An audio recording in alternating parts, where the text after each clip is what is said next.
네, 경제는 글로벌하게 시간입니다. 2024년 첫 경제는 글로벌하게 시간인데요. 앞서 제가 두 분과 함께 처방전을 만들어 보겠다고 했는데 저희는 자격이 있는 전문 보건 종사자들이 아닙니다. 저희가 말하는 처방전이라는 건요, 경제를 어떻게 바라볼지, 어떤 답이 있을지를 공부해보는 처방전이니까 그렇게 받아들이시면 되겠습니다.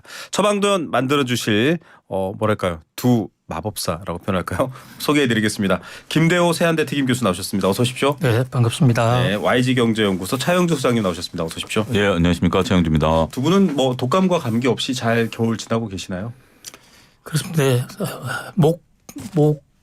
부상으로 좀 나름대로 상당히 고통을 겪었습니다. 네, 소장님은 괜찮으세요? 저는 오히려 작년 가을쯤인가요? 네네. 독감을 한번 걸렸었습니다. 맞아요, 아프시죠. 예, 그때 한번 독감을 걸렸었는데 엄청 아프더라고요. 그러니까요. 코로나는 아니었는데 그거 한 2, 3일은 굉장히 고통스러운 시간을 보내지 않았나 싶습니다. 감기가 굉장히 길어져 가지고요. 네. 코로나도 사실 롱코비드라고 해서 후유증이 길었잖아요. 근데 지금 약을 못 구해서 난리다 이런 기사를 하고 있는데 경제는 그래도 독감까지는 아니고 지금 좀 좋아지고 있는 상황이어서 다만 좀 어떤 문제에 어떤 처방이 필요할지 여쭤봐야 될 것 같은데 새해 첫 시간이니까요. 경제는 글로벌하게 일단 2024년 전망 좀 아울러서 어떠한 이슈들이 경제에 가장 영향을 잘 미칠 것이다 얘기를 해야 될 텐데요. 교수님 먼저 말씀해 주시죠. 예, 2024년 갑진년 경제를 한마디의 키워드로 얘기하자면 네.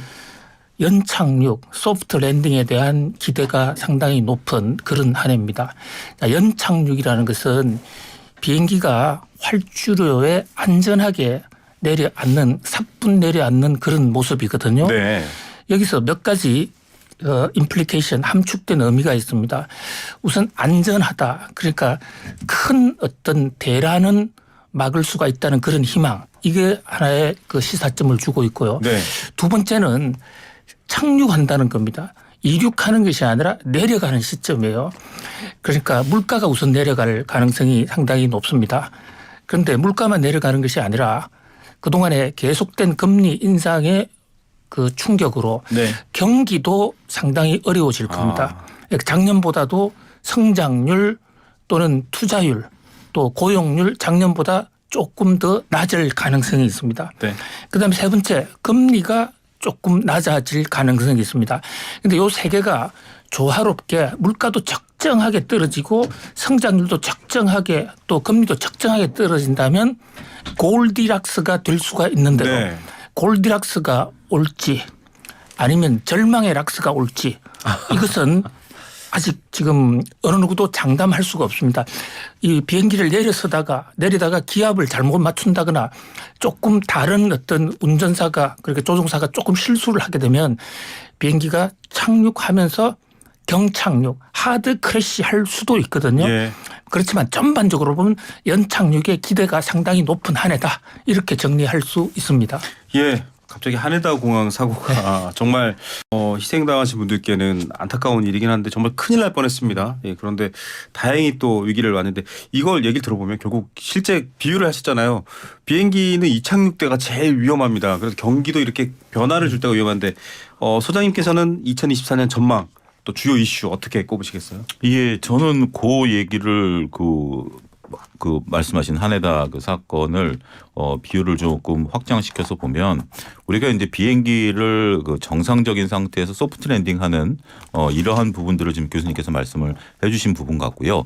그 부분은 이제 우리 경제 수장들 그리고 이제 세계 경제를 이끄시는 분들이 잘 이끌 수 있는 그런 부분들이죠. 근데 이번에 하네다 공항 사태를 놓고 본다라면 비행기는 정상적으로 잘 착륙을 했는데 경제 외적인 부분들 관제사가 잘못해서 이렇게 된 거 아니겠습니까? 그렇게 나오고 있죠. 예, 그러니까요. 지금 현재로서 그러니까 이제 그 경제를 놓고 본다라면 올해 이제 우리가 경제 내적인 부분들을 놓고 본다라면 교수님 말씀하신 거에 좀 더하면 금리 인상 후유증에 대한 부분들과 이것에 따른 그 반작용으로 인해서 네. 금리를 오히려 인하시키는 부분들 그다음에 이제 경제 활성화되는 부분들 이런 부분들이지만 경제 외적인 부분들을 보면 올 한 해 선거가 많습니다. 네. 올 한 해 선거가 많다 보니까 이 선거에 따라서 현재 지금 기존에 유지되어 왔던 그 정책들의 급변화된 가능성이 너무 크다라는 거죠. 네. 우리가 이제 그 정책의 일관성 이거 굉장히 중요한 부분들인데 특히 지금 올해 이제 미국의 대통령이 바뀔 가능성도 현재로선 가장 크지 않습니까? 그런데 이제 이렇게 된다라면 현재 미국 주도로 세계 경제가 블록화되면서 경제가 재편되고 있는 상황이고 여기에 현재 지금 바이든 대통령의 연임을 가정해서 많은 이제 특히 우리나라 기업들 같은 경우 네. 미국에 막대한 투자를 지속해 오고 있는데 이런 것들이 이제 외적인 부분에 의해서 바뀌게 된다라면 네. 굉장히 요동을 칠 가능성이 있다라고 보여집니다. 특히 이제 미국 대통령 선거가 우리가 이제 그 대의원 선거부터 벌써부터 이제 올 초부터 시작되는 네. 거 아니겠습니까? 그러면 올 중반 정도 되면 어느 정도 이제 가시효과에 이제 드러나게 된다라면 거기에 따라서 확대되는 변동성 이것들이 몰고 올 수 있는 파장 이런 것들 때문에 올 한해는 그 어느 때보다도 그 예측한다라는 것이 쉽지 않을 수도 있다. 대내외적인 변수가 다 작용할 수 있는 그런 상황이다라고 말씀드릴 수가 있겠습니다. 전 세계적으로도 쭉 선거가 이어져 있고 우리도 4월에 총선이 있습니다. 있죠. 그걸 두고도 지금 여러 가지 변화가 예상되는데 교수님 얘기하셨던 얘기 지금 차영수 소장님 얘기하신 것처럼 미국 대선 얘기를 계속하고 있는데요. 정치권에서는 트럼프 대통령은 도무지 예측할 수 없는 사람이지만 그 한 사람이 미국의 정책을 그렇게까지 과격하게 바꿀 수 있을 것인가. 그래서 결국은 예측 가능하다 걱정하지 마라라는 시각도 있는 반면에 아닌데 그래도 행동을 보면 급격스럽게 바꿔서 IRA라든지 여태까지 추진했던 정책을 일괄 방향을 털어버리면 대혼란이다 이런 우려도 있습니다. 어떻게 전망하세요? 한번 대통령을 해 보셨던 분 아닙니까? 트럼프 대통령. 그런데 지난번 처음 취임했을 때도 세계 경제의 판을 상당히 크게 흔들어 놨습니다. 네네. 현재 지금 이 순간에 선거를 한다고 그러면 트럼프 대통령 당선 가능성이 뭐 거의 8, 90%가 되는 네. 굉장히 지금 높은 상황이에요. 거기다 바이든 대통령의 지지율은 날로 지금 추락하고 있는 상황인데 트럼프 대통령은 이미 선거 공약을 통해서도 IRA 내가 당선되면 바로 없애버리겠다. IRA는 인플레 감축법. 네. 우리나라 이 IRA 하나 믿고 지금 미국에 전기차 공장, 배터리 공장 많이 세우고 있는데 보조금 받기가 어려워질 겁니다. 네. 그것뿐만이 아니라 전기차 자체의 속도도 굉장히 늦어질 수가 있거든요. 그밖에 현재 지금 미국과 우리 FTA를 하고 있는데 이 FTA 없애버리겠다. 네. 또는 전 세계의 모든 나라에 현재 있는 관세에 플러스 10%포인트 더 관세를 매기겠다. 그밖에 기후협정 탈퇴 네. 등의 여러 가지 정책 변화가 예견이 되어 있는데요. 보통은 선거해가 있으면 어떤 선거가 하나의 축제입니다. 또 선거를 통해서 그동안에 좀 보기 싫던 사람도 좀 바꿔주고 네. 그런데 요즘 선거는요. 여당과 야당이 너무나 극한적으로 지금 다투고 있기 때문에 네. 죽기 아니면 살기 이게 우리나라뿐만 아니라 전 세계가 지금 그래요. 맞습니다. 그러니까 바이든 대통령이 만약에 떨어지고 트럼프 대통령이 된다면 바이든 대통령이 했던 정책은 모두 폐기할 가능성이 있어요. 네. 그러면서 큰 변화가 예상되고 그 와중에서 혼선이 예상되는데 경제적으로 놓고 보면 이게 이제 기회와 위험을 동시에 수반한다고 볼 수가 있겠죠.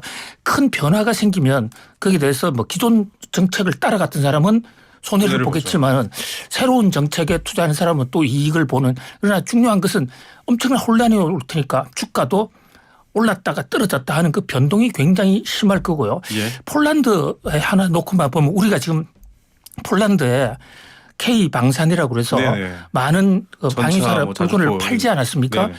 그런데 폴란드 우리가 팔 지 얼마 안 돼서 폴란드 정권 교체가 됐는데 맞아요. 그게 또 완전히 반대로 정권 교체가 됐거든요. 그리고 그쪽에서는 한국 방산 수입하지 않을 수도 있다. 네. 특히 정권 교체기에 그 신임 정부가 경고를 했음에도 불구하고 한국의 한화 같은 데서는 전 정부와 좀 서둘러 계약을 추가한 게 있는데 네. 그것은 무효다라고 얘기하고까지 있거든요. 네. 그런 어떤 불확실성, 변화에 대해서 경제 주체들이 좀 큰 호흡을 갖고 잘 좀 대응해야 될 것으로 보이는 매우 변동성이 높은 한 해다 이렇게 볼 수 있습니다. 네, 그냥 교과서적으로 정치적인 이슈라든지 뭐 지정학적인 이슈와 경제가 과거와는 다르다. 과거에는 북한 소리만 뉴스에 뜨면 사실 증시 폭락이었지만 지금은 뭐 북한 해도 증시가 그렇게 흔들리지는 않습니다. 그런데 반대로 교수님 얘기해 주신 것처럼 현대 사회의 지금 각 주요 국가의 정치적 갈등이 굉장히 급격한 방향 변화를 일으킬 수 있는 여지도 있다라고 하는데 그렇게 되면은 사실은 각각의 기업이나 증시에 많은 분들이 투자금을 넣어놓고 계시고 글로 돈이 많이 들어갑니다. 한국 사회는. 중시의 여파가 굉장히 좀 뭐랄까 좀 상상하기 힘든 정도일 수도 있지 않을까라는 우려도 있거든요. 어떻게 보세요? 증시 격언에 이제 그런 얘기가 있죠. 그 정부 정책에 맞서지 말라라는 네. 이제 증시 격언이 있는데 역설적으로 보면 정부 정책이라고 본다라면 정부 정책을 따르라라고도 볼 수 있는 거죠.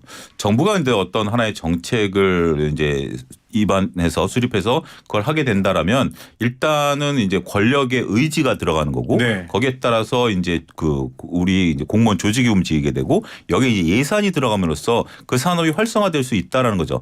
반대로 그 정부 정책이 바뀌게 되면 여기에서는 그 아무리 개인 기업이 힘을 쓴다 하더라도 그런 것들이 발현되기 어려운 겁니다. 지금 이제 교수님 폴란드 말씀하셨는데요. 네네. 저도 이제 그 부분에 대해서 상당히 좀 우려하는 반대 우리는 이제 폴란드를 나토로 진입할 수 있는 하나의 방산 기지화에 대한 부분들까지도 생각을 했었던 부분들 아니겠습니까? 조금 전에 이제 속보가 뜬 것은 일단은 그 전 정부의 한국과의 계약은 그 유지를 한다. 이 내용은 원론적인 얘기가 나왔습니다만 지금 현재 저희가 이제 2차 수출에 대한 기대감들이 있고 이를 네. 통해서 루마니아라든지 이런 쪽들까지도 이제 아우르려고 하는 계획들에 일단은 조금 차질이 변동이 될 수밖에 없고요.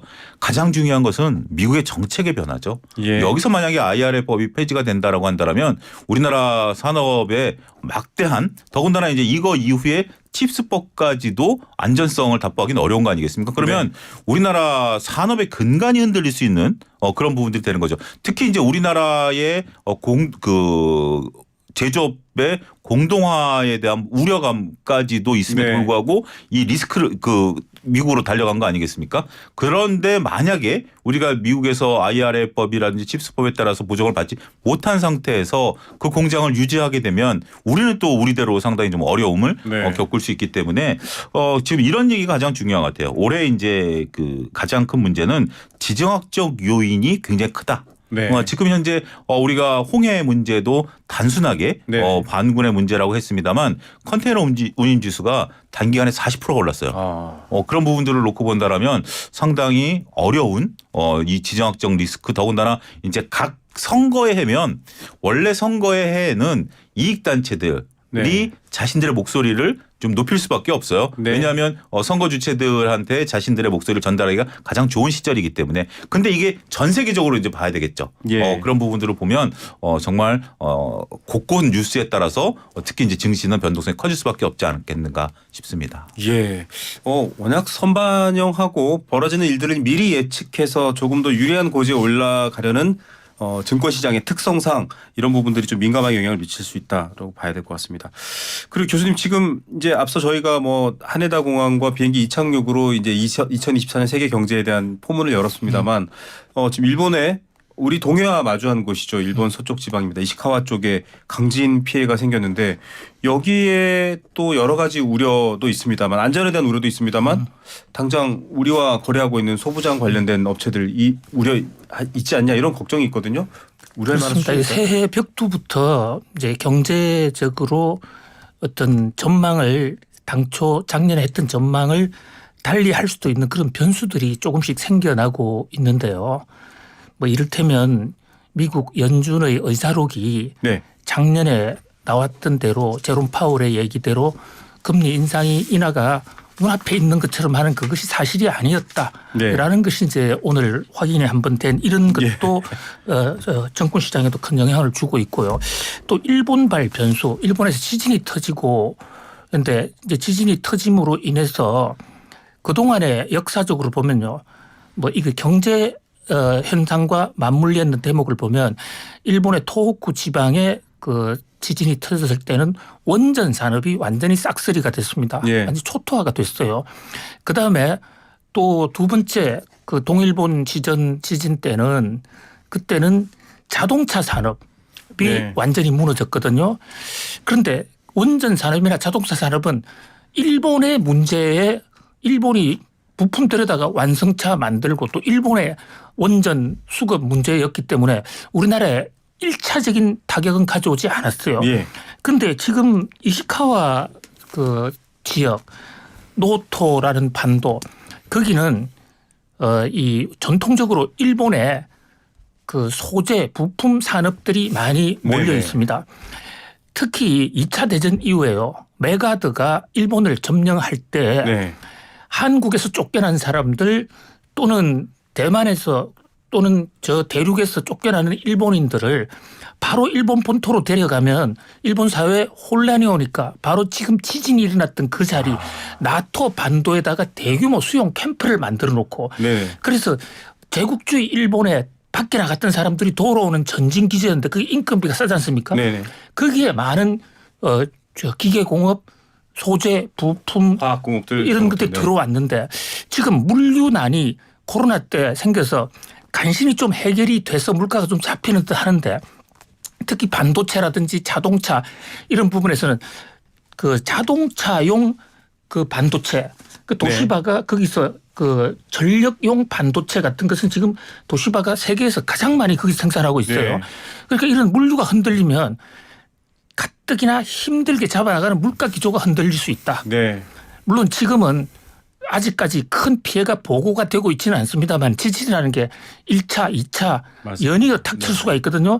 과거에 토호쿠 지방도 2차 지진이 사실상 그 원전을 강타했다는 그런 점에서 좀 선제적으로 대응할 필요가 있다 이렇게 보겠습니다. 예, 역시 여기는 인명피해까지 있는데 이러면은 우리 국내 기업들도 그렇고 지금 좀 우려가 클 것 같습니다. 또 일본 저금리 기조를 폐지하고 좀 엔화가 강세되길 기대하시는 분들도 있었는데 주식시장에서도 이런 상황도 지금 바뀔 수 있을 것 같고요. 오히려 주식시장에서는 지금 이것에 대한 대체할 수 있는 쪽에 빠르게 이제 또 찾는 것 같아요. 네. 오늘 같은 경우 제주 반도체라는 종목이 52주 신고가를 들어갔거든요. 여기 네. 또 전력 반도체를 생산하는 업체입니다. 교수님 말씀하신 도시바가 이제 저전력용 반도체를 하는데 이거에 대한 대체제 역할 우리가 이제 온디바이스 관련주라고 오늘 올라갔다라고 네네. 하는데 그거는 좀 표현이 잘못된 거고요. 어떻게 보면 이제 이 강진에 대한 왜냐하면 그 제주 반도체 혼자 올라갔으니까 네네. 그렇게 좀 보는 것이 맞다라고 볼 수 있겠죠.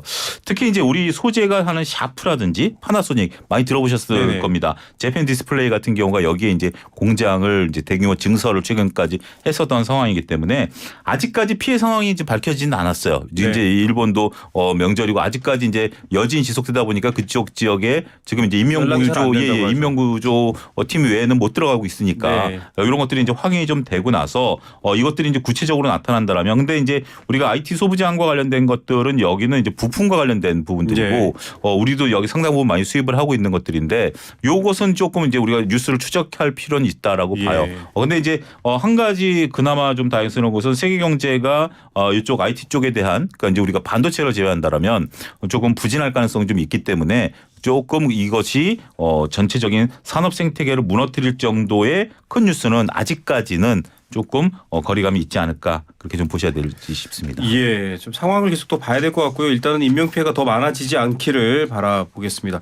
교수님 앞서서 12월 FOMC 의사록 뚜껑 열었더니 아니 막 사람들이 얘기했던 거랑은 또 다른다는데 이 얘기를 좀 더 해봐야 될 것 같습니다. 지금 현재 상태를 유지해야 된다라는 의견도 나왔고요. 예. 의사록에. 예. 이걸 보면서 파월의 말에 대해서 막 분위기 좋았던 것들이 지금 많이 좀 바뀌고 있다라고 하는데 예. 물론 예측이라는 건 어렵습니다만. 예, 그 파월 의장이 원래 아주 정교한 경제학자가 아닙니다. 뭐 경제학을 하지 않아도 연준 의장은 할 수는 있겠죠. 네. 그런데 이제 그 전문 영역이 아니다 보니까 미세한 부분에서 조금 전달력이 떨어졌다. 전 이렇게 보는데요. 네. 이분은 변호사 출신이고 월가의 투자은행에 네. 사건 나면 법률로 방어하던 변호사였거든요. 예. 그런데 무역국절 끝에 연준에 들어와서 지금 의장까지 하고 있는데 지난 12월 초에 지난해 말에 FOMC가 끝난 직후에 여러 가지 얘기를 해서 시장의 기대를 굉장히 부풀리게 만들었어요.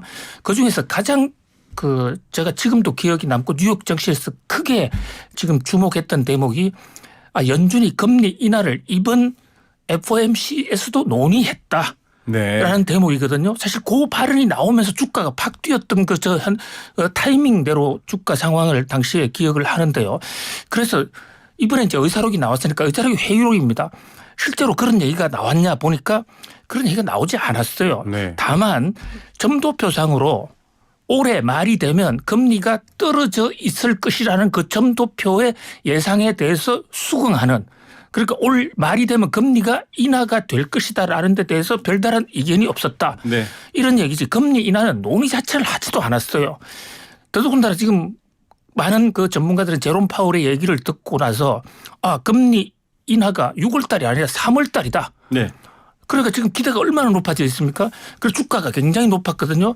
월스트리트 저널이나 뉴욕 증시에서 미국에서 가장 발행 부수가 많은 신문 뉴욕 타임즈나 워싱턴 포스트보다 발행 부수가 더 많습니다. 그 신문은 뉴욕 증시가 행오버에 걸렸다. 네. 이 행오버라는 영어 단어 우리나라 사람들은 잘 안 씁니다만은 미국 사람들은 아주 잘 씁니다. 미국의 유명한 영화 그 프로도 행오버라는 게 있는데요. 네. 저녁에 엄청나게 술 먹고 술 너무 많이 먹어서 네. 아침에 완전히 뻗어버리는 거. 그리고 지난날에 했던 말을 기억도 못하는 거. 네. 그것을 행오버라고 하는데 뉴욕 증시가 지금 행오버 상태에 들어갔을 수도 있다. 이건 뭐냐 너무 술을 많이 먹었기 때문에 앞으로 당분간 밥도 못 먹을 수 있다. 물론 이것이 단기 조정일 수는 있어요. 주가가 지금 나흘 연속으로 떨어졌는데요. 지난 연말 이틀 또 새해 연초 연이틀 영업일 기준으로 나흘 연속 떨어졌는데 사실 주가라는 것은 일희일비할 필요는 없습니다. 그러나 뉴욕 증시에서도 이런 메이저 언론이 행오버까지 얘기한다는 것은 네. 지난해 주가가 오른 것이 특히 네. AI를 중심으로 해서 너무 뻥튀기가 많이 됐다. 특히 제롬 파월 연준 의장의 얘기를 너무 낙관적으로 해석했다. 그에 따른 좀 조정이 오지 않겠는가.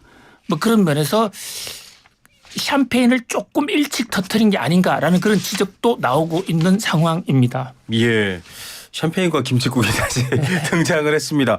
왜냐하면은 이런 정책 결정권자들의 이 발언에 따라 사실은 예측할 수밖에 없기 때문인데 지금 뉴욕 증시가 계속 이렇게 연일 사실 9주 가까이 상승 랠리와 기대를 이어가다가 신년 벽도부터 좀 떨어지고 있거든요.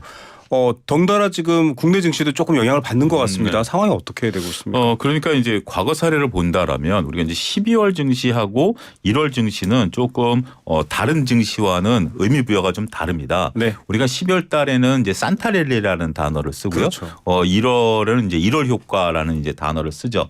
근데 이제 미국 증시만 놓고 본다라면 산타랠리가 왔다라는 것에 대해서 많은 분들이 동의를 합니다. 근데 이제 우리나라에 올 때는 산타가 미국에 선물을 많이 줘가지고 우리나라에 줄 선물은 좀 별로 그렇죠. 없었다. 네. 오시긴 오셨는데 이제 이런 표현을 쓰는 거죠. 근데 산타랠리가 왔을 때 1월 효과가 과연 나타나느냐라고 보면 상대적으로 1월 효과가 덜 나타났어요. 네. 그리고 산타랠리가 없었던 해는 오히려 효과가 크게 나타났다라는 거죠. 작용과 반작용이라는 법칙이 여전히 주식시장에도 적용이 된다라고 봐야 되겠죠.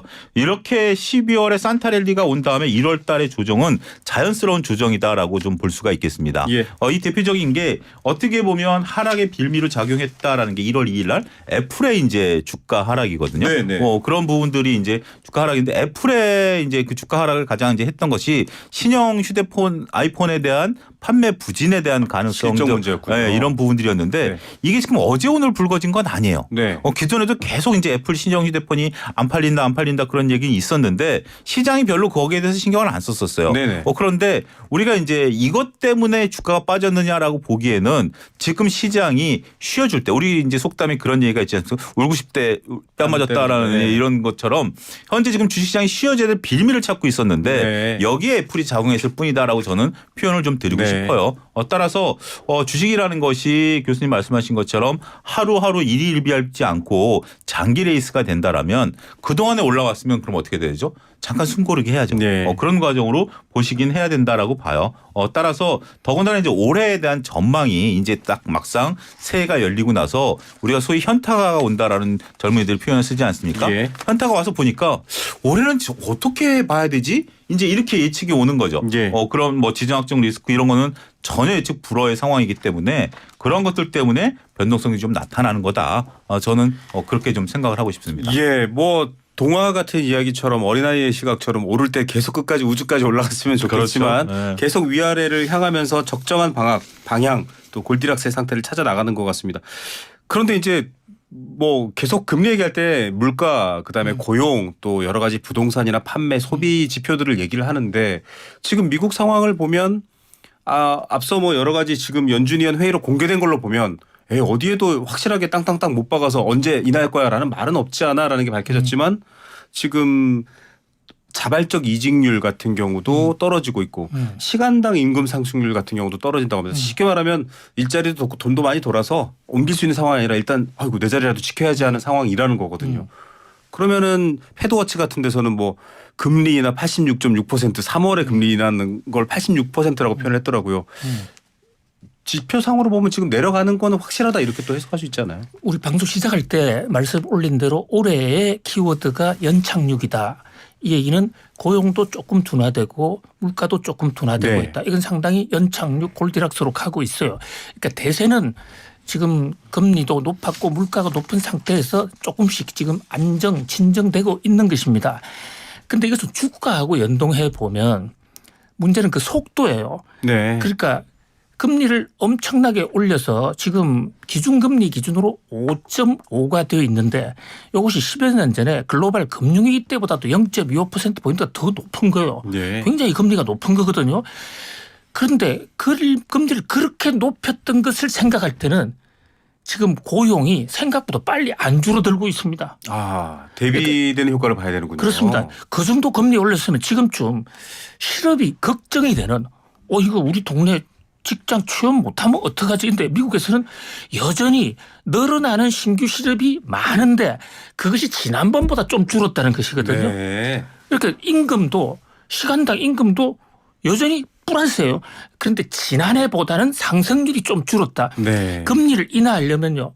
이거 완전히 이제 임금 상승률이 마이너스로 돌아가든지 네. 그러면 확실히 미국 연준은 금리를 내릴 수가 있습니다. 예. 아니면 지금 금리가 이제는 시간당 임금 상승률이 제로 또는 가만히 두면 좀 더 내려갈 것 같아.